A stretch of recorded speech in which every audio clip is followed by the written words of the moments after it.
Hello students. आज हम अपने सिलेबस की पेपर सेकंड का फर्स्ट यूनिट करेंगे। Financial management. फाइनेंशियल मैनेजमेंट का मीनिंग और उसका नेचर क्या है। अपना जैसे ये टॉपिक कंप्लीट होगा उसके बाद एक असाइनमेंट सबको दिया जाएगा जिसमें क्वेश्चन आंसर होंगे और वो असाइनमेंट सबको सबमिट करना पड़ेगा ऑनलाइन ही। तो अपने फाइनेंशियल मैनेजमेंट के बारे में आज स्टार्ट करते हैं, उसका मीनिंग और उसका नेचर क्या है। सबसे पहले इंट्रोडक्शन में हम फाइनेंस का मीनिंग देखेंगे। फाइनेंस मनी को मैनेज करने की आर्ट और साइंस दोनों है। यानी मनी को कैसे हमें मैनेज करना है वो हमें फाइनेंस के थ्रू ही पता चलता है। फाइनेंस को हम दो एरिया में डिवाइड करते हैं, एक है फाइनेंशियल सर्विसेज एंड सेकंड है फाइनेंशियल मैनेजमेंट। फाइनेंशियल सर्विसेज के अंदर हम इंडिविजुअल या बिजनेसमैन या फिर गवर्नमेंट को फाइनेंशियल प्रोडक्ट के बारे में एडवाइस प्रोवाइड करवाते हैं। फाइनेंशियल सर्विसेज उससे रिलेटेड है कि जैसे हमें रियल स्टेट में कौन सी प्रॉपर्टी इन्वेस्टमेंट करनी चाहिए, कहाँ इन्वेस्टमेंट करनी चाहिए या कितनी इन्वेस्टमेंट करनी चाहिए, उससे रिलेटेड एडवाइस होगी। या कोई इंश्योरेंस का प्लान हो गया, या बैंकिंग से रिलेटेड कि हमें क्या एफडी लेनी चाहिए, आरडी लेनी चाहिए, या बैंक से रिलेटेड और भी काफ़ी सर्विसेज हैं, उन सब के बारे में ये फाइनेंशियल सर्विसेज हमें बताती है। दूसरा है हमारा फाइनेंशियल मैनेजमेंट। फाइनेंशियल मैनेजमेंट के अंदर फाइनेंशियल मैनेजर जो कि हर एक फर्म के अंदर होता है उसकी ड्यूटी से रिलेटेड रहता है। फाइनेंशियल मैनेजर की ड्यूटी जो है वो फाइनेंशियल मैनेजमेंट करना है। अब फाइनेंशियल मैनेजर की ड्यूटी है क्या? फाइनेंशियल मैनेजर हर तरह की फर्म में रहता है, बिजनेस फर्म में, चाहे वो फाइनेंशियल हो या नॉन फाइनेंशियल हो, या पब्लिक हो या प्राइवेट कंपनी हो, कैसी भी कंपनी हो, सभी में फाइनेंशियल मैनेजर रहते हैं। और उनका काम रहता है बजट बनाना, फाइनेंशियल फोरकास्टिंग करना, यानी कितना हमें पैसा चाहिए, कैश की मैनेजमेंट करना, इन्वेस्टमेंट करना, कहाँ हमें इन्वेस्टमेंट करनी चाहिए, और क्रेडिट का एडमिनिस्ट्रेशन, कितना उधार हम दे सकते हैं, कितने टाइम पीरियड तक अपने बिजनेस में उधार दे सकते हैं या उधार ले सकते हैं, उसका एडमिनिस्ट्रेशन करना, या फंड का मैनेजमेंट करना, और काफ़ी सारे काम हैं जो एक फाइनेंशियल मैनेजर को देखने पड़ते हैं। यही फाइनेंशियल मैनेजमेंट है। अब फाइनेंशियल मैनेजमेंट का मीनिंग हमें क्या है वो बताता हूँ। Financial management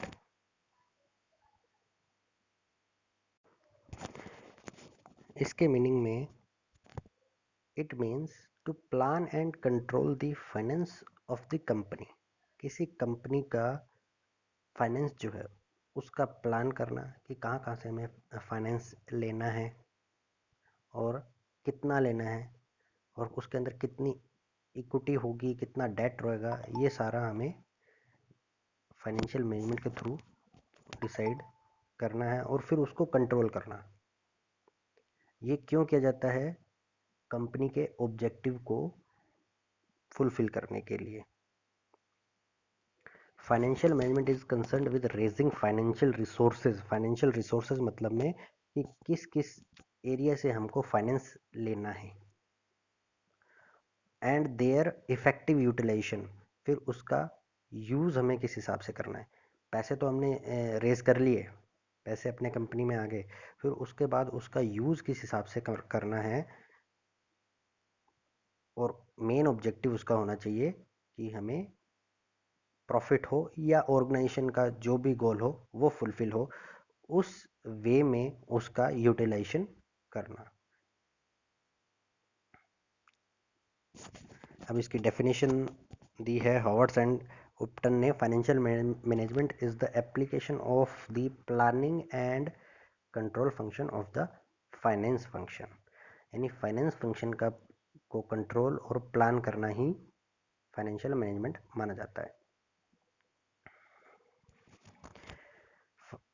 JF.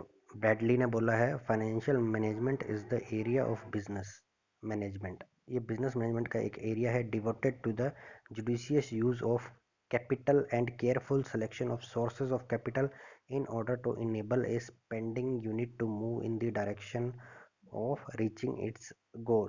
मीनिंग इसका भी वही है कि कैपिटल का यूज इस हिसाब से करना और सोर्सेज कहाँ कहाँ से हमें कैपिटल लेनी है, ठीक है, इस हिसाब से करना ताकि हमें कंपनी के जो गोल हैं वो अचीव हो जाए।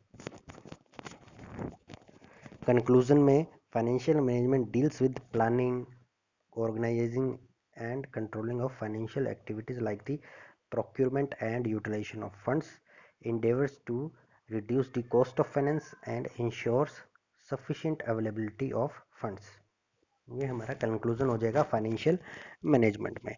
अब बेसिकली हमको फाइनेंशियल मैनेजमेंट का थोड़ा डेफिनेशन तो समझ आ गया होगा कि फाइनेंशियल मैनेजमेंट क्या करता है। फाइनेंस का, कंपनी को जो फाइनेंस कहाँ से चाहिए, फाइनेंस कहाँ से चाहिए, कितना चाहिए, उसकी कॉस्ट क्या है, ये सब डिसाइड करना। फिर जो फाइनेंस हमको मिला है, यानी जो हमने उधार लिया है, जो भी रुपया हमने बिजनेस में लगाया है, उसका प्रॉपर यूटिलाइजेशन करना,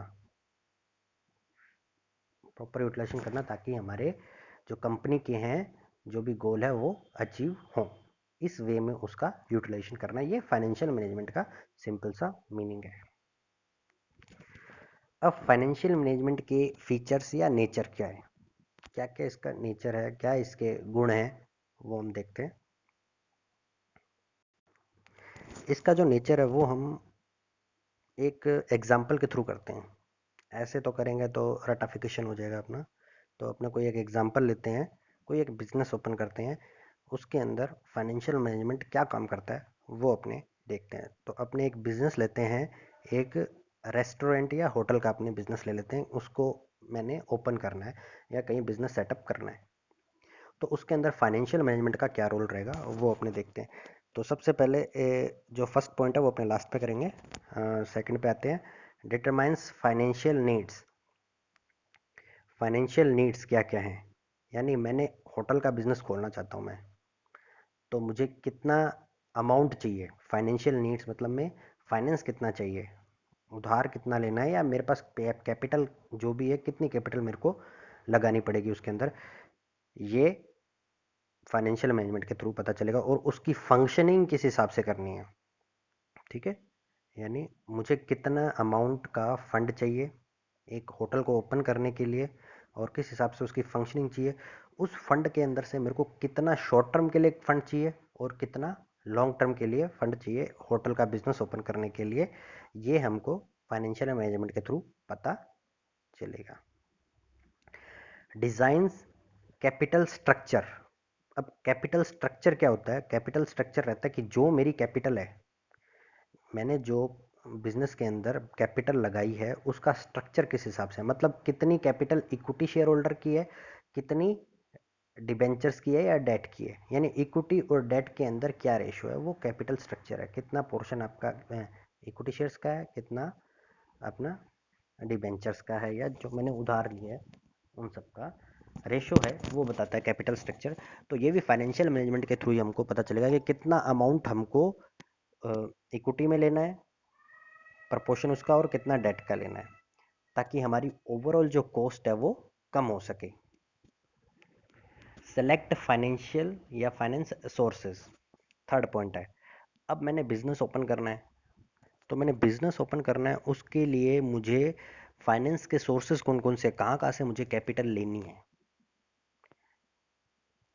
अलग अलग सोर्सेज रहते हैं मेरे, जैसे शेयर्स, इक्विटी शेयर्स इशू करके मैं कैपिटल रेज कर सकता हूँ, कैपिटल आ सकती है मेरे पास, या मैं डिबेंचर इशू कर सकता हूँ, या लोन लेके करूँ, या पब्लिक डिपॉजिट से मैं रुपए ले सकता हूँ। तो ये सोर्सेज हमको बताते हैं कि मैंने बिजनेस ओपन करना है तो उसके लिए मुझे कितनी कैपिटल चाहिए और कौन कौन से सोर्सेज, और जिस सोर्सेज से सबसे कम मेरे को कॉस्ट लगेगी, मान लो शेयर इशू करने से मेरे को कम कॉस्ट लग रही है इशू करने से, तो मैं उसी से ही फंड रेज अपना करूँगा। अब चूज द इन्वेस्टमेंट पैटर्न।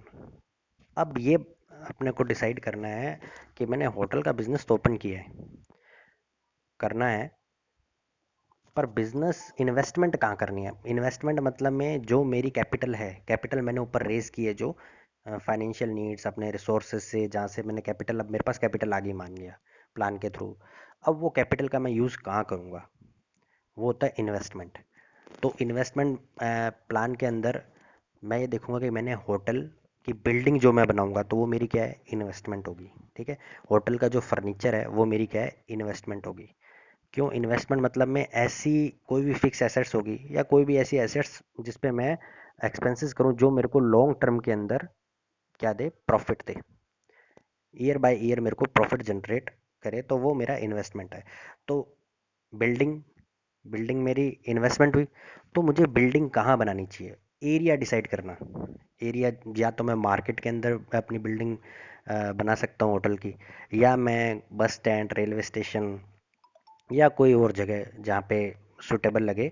तो वो मेरे को डिसाइड करना है कि मुझे इन्वेस्टमेंट किस एरिया में करनी है, ताकि मुझे मैक्सिमम प्रॉफिट हो सके। ये किसके थ्रू पता चलेगा, फाइनेंशियल मैनेजमेंट के थ्रू।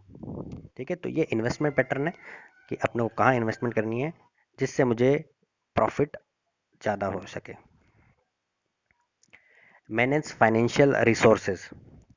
अब फाइनेंशियल रिसोर्सेज मतलब में जो मैंने रिसोर्सेज ऊपर रेज किए थे, रुपए मैंने जहाँ जहाँ से लिया था, उसका मैनेजमेंट करना। मैनेजमेंट कैसे करना कि इतना हो कि जब मुझे चाहिए पैसे, तो पैसे मेरे पास उस टाइम अवेलेबल हो, यानी फंड की कोई कमी नहीं होनी चाहिए मेरे पास।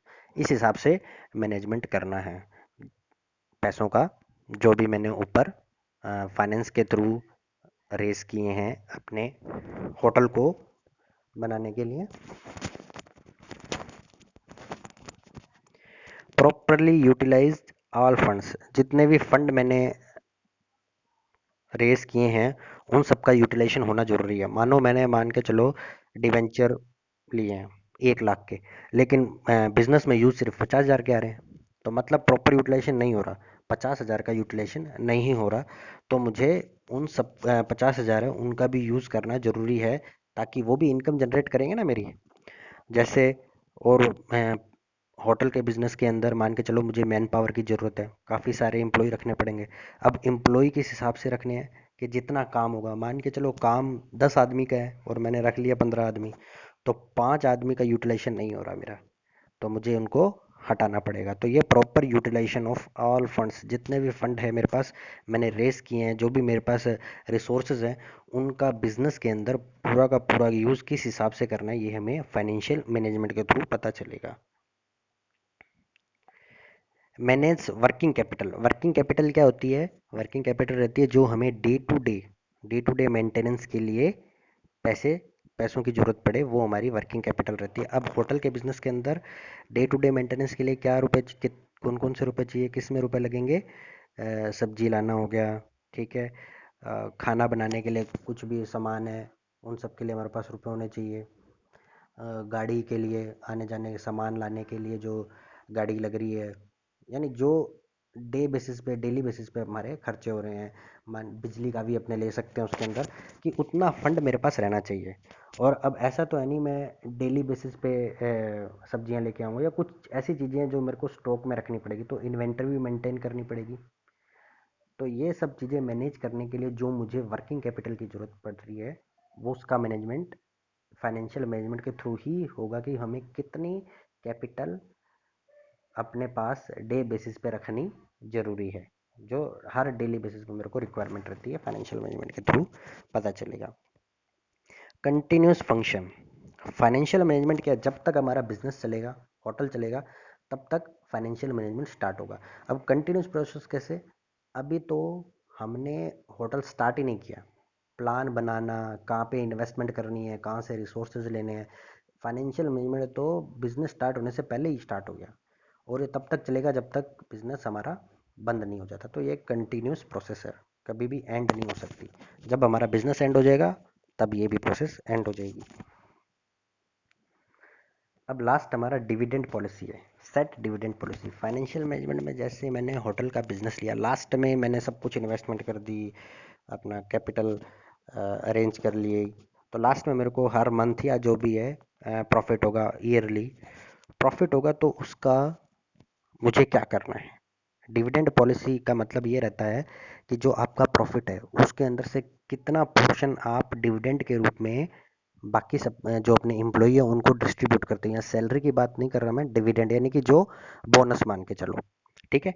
तो हमें डिविडेंड कितना देना है या नहीं देना।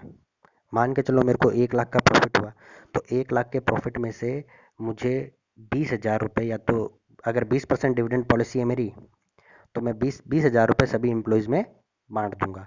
और बाकी 80,000 का क्या करना है, बाकी 80,000 मैं अपना प्रॉफिट भी निकाल लिया, मान के चलो 50,000 मेरा बाकी रह गया, तो 50,000 मुझे वापस बिजनेस के अंदर लगाना है। बिजनेस के अंदर कैसे, बिजनेस को एक्सपेंड करने के लिए क्या क्या मुझे नई चीज़ लगानी है।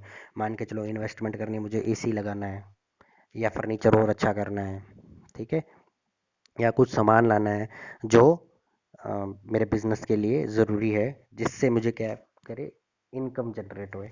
तो वहाँ ये dividend policy financial management set करता है कि कितना हमें डिविडेंड देना है या नहीं देना।